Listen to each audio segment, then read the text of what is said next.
नमस्कार, मेरा नाम भाऊ तोरसेकर। आप देख रहे हैं प्रतिपक्ष।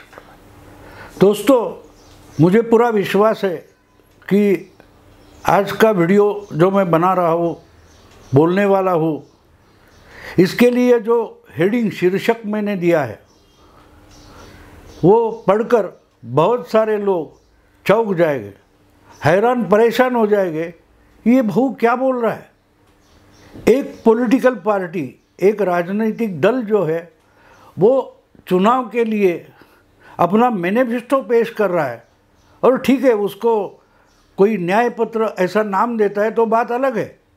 बहुत सारे जो दल होते हैं वो अपना अपना नया तरीका ढूंढ निकालते हैं कि कोई जाहिरनामा बोलता है, कोई मैनिफेस्टो बोलता है। शिवसेना वचननामा बोलती थी कि हम वचन दे रहे, आश्वासन नहीं, शिवसेना वचन देती है और पूरा करती है, वगैरह वगैरह। तो अगर राहुल गांधी ने कांग्रेस का जो मैनिफेस्टो बनाया है उसको अगर न्याय पत्र ऐसा नाम दिया तो उसमें क्या गलत है? उसको मृत्यु पुत्र क्यों बाहु बोल रहा है? ऐसा शक, ऐसी आशंका सुनने वालों के या हेडिंग पढ़ने वालों के मन में आएगी तो गलत नहीं है। बहुत लोग परेशान हैरान हो गए, मैं मानता हूँ। लेकिन अगर मैंने जो लिखा है, जो शीर्षक दिया है, इसके बारे में आपके मन में कोई शंका आशंका है तो रुक जाइए, आगे मत सुनिए। इसके पहले आगे सुनने से पहले गूगल पर जाइए, इंटरनेट पर जाइए और एक चीज़ ढूंढ निकालिए, सर्च कीजिए। अलेक्जेंडर फ्रेजर टाइटलर नाम का एक इंसान था। बस ये नाम टाइप कर दीजिए गूगल पर, अलेक्जेंडर फ्रेजर टाइटलर।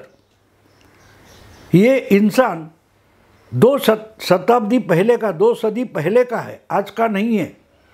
200 साल पहले का, मेरा ख्याल है 18वीं सदी का ये एक लॉयर हुआ करता था, कानूनविद था, जज था, न्यायमूर्ति था। इसने एक भविष्यवाणी कर रखी है, एक थियरी पेश की है।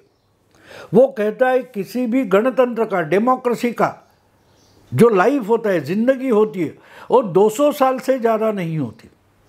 डेमोक्रेसी एक ऐसी चीज़ है, लोकतंत्र एक ऐसी बात है कि जो सामाजिक घटनाक्रम से, राजनीतिक घटनाक्रम से उभरती है और खुद ही खुद को नष्ट कर लेती है। 200-250 साल उसके ज़्यादा से ज़्यादा उम्र होती है। वो अपने आप को ख़त्म करती है, कोई उसको मारता नहीं है। हम जो पिछले कुछ महीनों से लोकशाही की हत्या, डेमोक्रेसी की हत्या, गणतंत्र की हत्या, लोकतंत्र की हत्या, ये चिल्लम चिल्ली सुन रहे हैं, तो ये चिल्लाने वाले भूल जाते हैं कि कोई भी बाहर से आकर किसी डेमोक्रेसी को ख़त्म नहीं करता, ना मार सकता है। डेमोक्रेसी अगर मरनी है तो उसी डेमोक्रेसी, उसी लोकतंत्र की जो जनता है वही उसको मारती है, उसकी मर्डर कर देती है। कोई राजनेता, कोई डिक्टेटर, कोई हुकुमशाह, तानाशाह कभी डेमोक्रेसी की हत्या नहीं करता। ये अलेक्जेंडर टाइटलर बोल रहा है। इसलिए मैंने कहा कि आगे पढ़ने से पहले या आगे सुनने से पहले, मेरी बात सुनने से पहले आप गूगल पर जाकर अलेक्जेंडर फ्रेजर टाइटलर जज डेमोक्रेसी ऐसे शब्द डालिए और जो कुछ सामने आएगा पढ़ लीजिए। 18वीं शताब्दी का ये इंसान है और उसने एक बढ़िया बात भी है कि डेमोक्रेसी खतरे में कब होती है। कोई चुनाव लड़कर बहुमत लाता है, मेजॉरिटी लाता है और फिर तानाशाही लाता है, ऐसा बिल्कुल नहीं होता। डेमोक्रेसी तब खतरे में पड़ती है कि जब उस डेमोक्रेसी की जनता, मतदाता जो होता है, वो मतदाता खुद ही किसी तानाशाह को न्योता देता है अपने पर हुकूमत चलाने के लिए, अन्याय अत्याचार करने के लिए।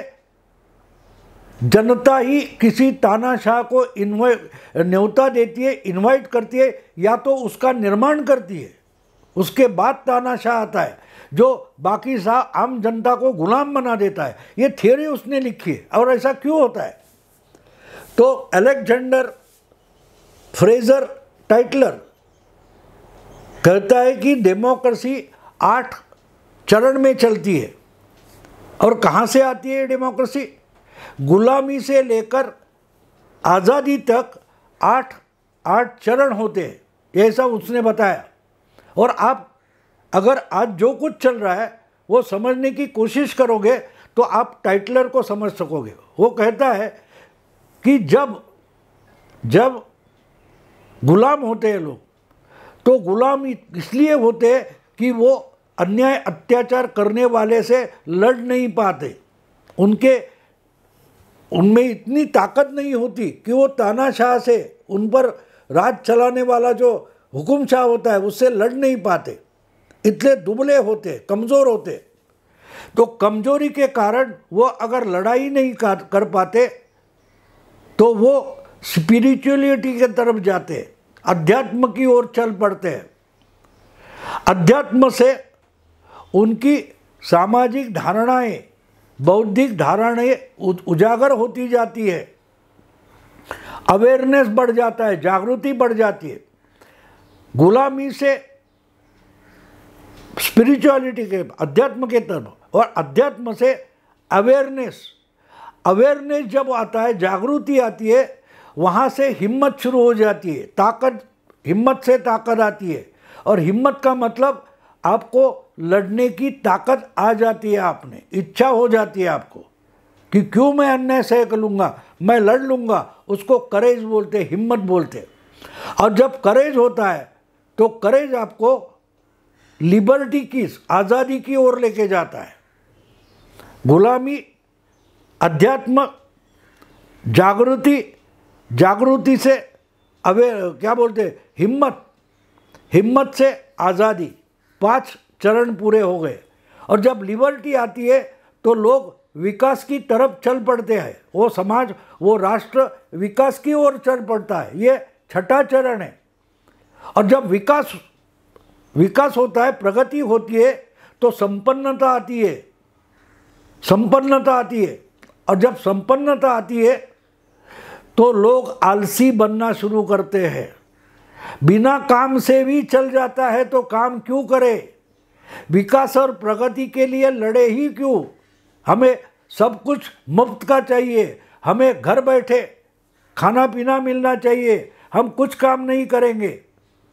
और जब ये बात हो जाती है तो समाज, वो राष्ट्र दिवालियापन की ओर चला जाता है। और इतनी बुरी हालत पैदा होती है कि वही जनता बोलती है कि भाई कोई चाबुक उठाकर, हंटर उठाकर हमारे सामने खड़ा हो जाए, हमें ही काम के लिए गुलाम बनाकर काम में लगाए और फिर से संपन्नता लाए। वो तानाशाही होती है। और तानाशाही आती है मतलब गुलामी आती है। तो जो लोकतंत्र होता है वो कहाँ से कहाँ चला जाता है? गुलामी से लेकर गुलामी तक आता है। उसकी बीच वाली जो स्टेज होती है, अवस्था होती है, उसको डेमोक्रेसी बोलते हैं। मुगलों की तानाशाही हो, ब्रिटिशों की हो, हम लड़ नहीं पाए। लेकिन समाज आहिस्ते आहिस्ते स्पिरिचुअलिटी के ओर चला गया था। फिर गांधी जी आए। स्पिरिचुअलिटी से गांधी जी ने जागृति की, और जागृति से हम हिम्मतबाज बने, हिम्मतबाज से हम लिबर्टी, आज़ादी की तरफ आए, आज़ादी से संपन्नता की ओर आए। और आज न्याय पत्र क्या बोल रहा है? आपको काम करने की कोई ज़रूरत नहीं है, आपको मेहनत लेने की कोई ज़रूरत नहीं है। हर चीज़ सरकार आपको मुफ्त की देने वाला है। हर साल हर फैमिली को 1 लाख रुपए आपके खाते में डाले जाएंगे। न्याय पत्र क्या बोल रहा है? न्याय पत्र? आपको काम करने की ज़रूरत नहीं है। राहुल गांधी की 5 गारंटियाँ या 25 गारंटियाँ जो कुछ है वो समझ लो। आपको कुछ करना ही नहीं है। सब कुछ सरकारी आपकी सुविधा खड़ा कर देगा और आप नौकरियां वगैरह वगैरह सब जो बोला जा रहा है उसका मतलब क्या है? आलसी बन जाओ, आलसी बन जाओ, निष्क्रिय हो जाओ। आपकी हर ज़रूरत सरकार पूरी करने वाली है। यही न्याय पत्र का सार है जो अलेक्जेंडर फ्रेजर टाइटलर 200 साल पहले थियोरी बनाकर रखा है। राहुल गांधी उसी थियोरी के आखिरी स्टेज पर हमारे देश को, हमारे राष्ट्र को ले जाना चाहते हैं। उसने और एक बात कही है, टाइटलर ने एक बात और कही है कि जब हमने देखा केजरीवाल या बहुत सारे लोग हैं, आपको महिलाओं को बस से फ्री जा सकते हो, आपको घर में पानी पहुंचेगा, पैसा देने की ज़रूरत नहीं, बिजली इतने यूनिट फ्री है, हर चीज़ फ्री है, आपको पैसा देना ही नहीं है। अगर पैसा ही देना नहीं है तो मुझे काम करने की क्या ज़रूरत है? पैसा कमाने की क्या ज़रूरत है? आज जो बिजली फ्री दे रहा है, पानी फ्री दे रहा है, खाना फ्री दे रहा है, दवाइयाँ फ्री दे रहा है, एजुकेशन फ्री दे रहा है, वो कपड़ा भी फ्री दे देने वाला है, घर फ्री में मिलने वाला है। सवाल ये है कि सब कुछ फ्री मिलने वाला है तो मैं काम धंधा नौकरी करूँ ही क्यों? मुझे नौकरी की ज़रूरत नहीं है। और अगर नौकरी नहीं होगी, कोई काम ही नहीं करेगा तो संपत्ति का निर्माण कहाँ से होगा? और अगर संपत्ति का निर्माण नहीं होगा तो उस पर टैक्स बिठाकर सरकार के खजाने में पैसा आएगा कहाँ से? और सरकार के खजाने में ही पैसा आने वाला नहीं है तो सरकार सब कुछ फ्री कौन से खजाने से देने वाली है? इसका जवाब राहुल गांधी के पास नहीं है, ना किसी के पास है। हाँ, कैपिटलिस्ट जो होते, जो बड़े बड़ी कंपनियां चलाते हैं, उद्योग खड़े कर देते हैं, उनको भी मजदूरों की ज़रूरत होती है। मेहनत करने वाले लोगों को रोज़गार देकर ही कंपनियां चलती है।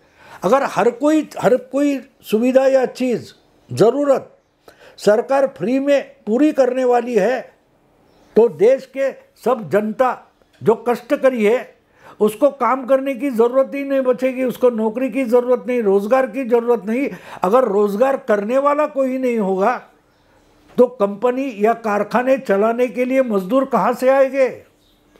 और मजदूर और कारखाने चलाने वाले ही नहीं होंगे तो बड़े बड़े कैपिटलिस्ट, पूंजीवादी जो कोई होगा कंपनी चलाने वाला, उसको कंपनियां बंद करनी पड़ेगी। कंपनी का मुनाफा नहीं होगा तो वो टैक्स नहीं दे पाएगा, और जो टैक्स नहीं देगा तो खजाने में पैसा कहाँ से आएगा? और खजाने में, सरकार के खजाने में अगर पैसा ही नहीं आएगा तो राहुल गांधी हर चीज़ फ्री कहाँ से देंगे? कहाँ से देंगे? तो अलेक्जेंडर फ्रेजर टाइटलर बोलता है, जब सामान्य जनता को पता चलता है कि हम अपने वोट के आधार पर सरकार का खजाना लूट सकते हैं। क्या कहा है उसने? हमको एक वोट है जो हम देकर सत्ता में किसी को ला सकते हैं। अगर उस वोट का हथियार बनाकर हम सरकारी खजाना लूट सकते हैं तो वो लूटने की, सरकारी खजाना लूटने की सुविधा या आश्वासन या व्यवस्था जो बनाता है, हम उसको वोट देंगे। किस लिए देंगे? क्योंकि वो हमारे लिए सरकारी खजाना फ्री में लूटने की सुविधा खड़ा करता है, व्यवस्था बना देता है कि आओ लूट लो सरकारी खजाना। और इससे वो राष्ट्र, वो समाज दिवालिया बन जाता है। तो बारीकी से कांग्रेस का मैनिफेस्टो पढ़िए, समझिए। हर चीज़ मुफ्त मिलने वाली है, लेकिन वो मुफ्त में देने के लिए पैसा कहाँ से आएगा उसका कोई जवाब नहीं है। आज जो कंपनियां, कारखाने वगैरह, इंडस्ट्री खड़ी है, उद्यम खड़े हैं, उसके चलने से जो संपन्नता आई है उससे सरकार का खजाना भरा जाता है। लेकिन इसके लिए बहुत सारे करोड़ों लोग मजदूरी करते हैं, मेहनत करते हैं, अगर पेट के लिए, खाने के लिए, जीने के लिए मेहनत करने की ज़रूरत नहीं बचेगी तो ये लोग नौकरी नहीं करेंगे, मजदूरी नहीं करेंगे, मेहनत नहीं करेंगे तो कारखाने बंद, कारखाने बंद। और जब समाज दिवालिया हो जाता है तो उसको ज़बरदस्ती काम में लगाना पड़ेगा, उसको फिर से गुलाम बनाना पड़ेगा, फिर से गुलाम बनाना पड़ेगा। और गुलामी से गुलामी तक ये सफ़र होता है जिसको हम डेमोक्रेसी बोलते हैं। राहुल गांधी उसके आखिरी चरण की बात अपने न्याय पत्र में बोल रहे हैं। और इसलिए मैंने जो कांग्रेस के न्याय पत्र के बारे में मैंने जो शीर्षक दिया है वो क्या है? ये न्याय पत्र नहीं है, ये लोकतंत्र का दिवालिया बनाकर आखिर स्टेज पर लेके जाने वाला मृत्यु पत्र है। डेथ विल बोलते हैं ना जिसको हम डेथ विल बोलते हैं ना, मृत्यु पत्र बोलते हैं। कोई आदमी मरता है तो मरने से पहले अपनी जायदाद किसी के नाम पर या कुछ करने का होए तो वो एक कागज़ पर लिख देता है, उसको मृत्यु पत्र मानते हैं, बोलते हैं। राहुल गांधी ने जो कांग्रेस का ये चुनाव के लिए 2024 के लिए जो मैनिफेस्टो बनाया है उसको उन्होंने न्याय पत्र नाम दिया है, लेकिन असलियत में, वास्तविकता में वो डेमोक्रेसी के लिए डेथ नेल है, मृत्यु पत्र है। इस ढंग से सरकार का खजाना लूटा जाएगा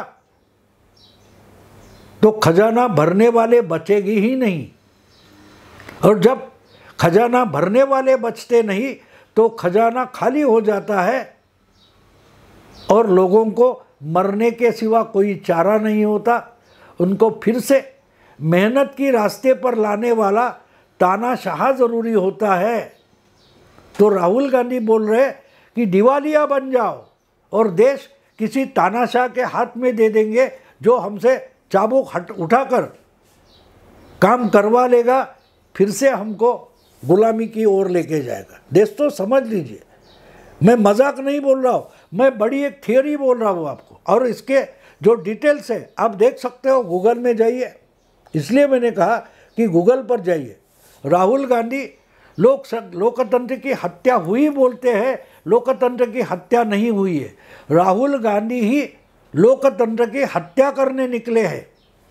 और स्लो पॉइजनिंग जिसको बोलते हैं, आहिस्ता आहिस्ता मौत आती है, उसको स्लो डेथ बोलते हैं, स्लो पॉइजनिंग बोलते हैं। कांग्रेस का ये जो मैनिफेस्टो है, कांग्रेस का जो न्याय पत्र है, वो असलियत में आप समझने की कोशिश करें तो वो लोकतंत्र के लिए मृत्यु पत्र है, डेथ विश है। दोस्तों मैं अभी यही रुकता हूँ। अगर ये वीडियो पसंद है तो लाइक कीजिए, शेयर कीजिए, सब्सक्राइब कीजिए। नमस्कार।